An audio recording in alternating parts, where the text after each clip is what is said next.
Hello বন্ধুরা, good morning. আমি প্রথমে ছাদে চলে এলাম। ছাদে এসে আমি কতগুলো জামা কাপড় ছিল সেগুলো নিয়ে চলে এসেছি। আমি জামা কাপড়গুলো মেলে দেব বলে এরপরে ছাদ বাগানে আমি গাছগুলোকে জল দিয়ে দিলাম। গাছে জল দেওয়া আমার কমপ্লিট হয়ে গেছে।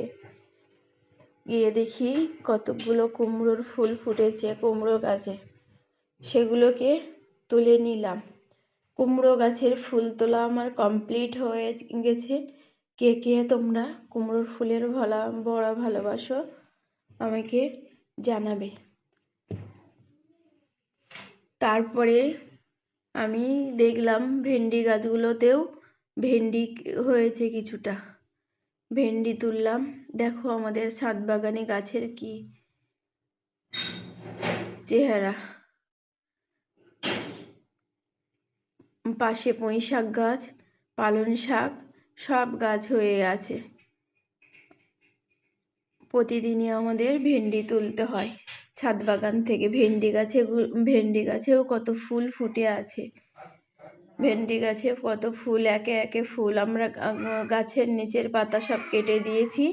গাছের নিচের পাতা কেটে দিয়ে আবার ছোট ছোট গাছগুলোতে পাতা বেরোচ্ছে।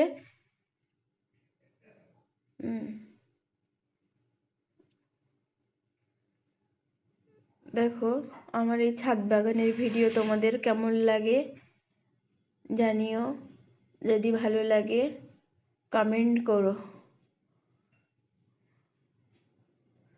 আমি ছাদ থেকে কিছুটা সবজি নিয়ে এসেছি। ভেন্ডি, লাউ, কত কচি একটা ছোট লাউ তুলে নিয়ে এসেছি। এই দিয়ে আজকে রান্না আমি করব ছাদের সবজি দিয়ে।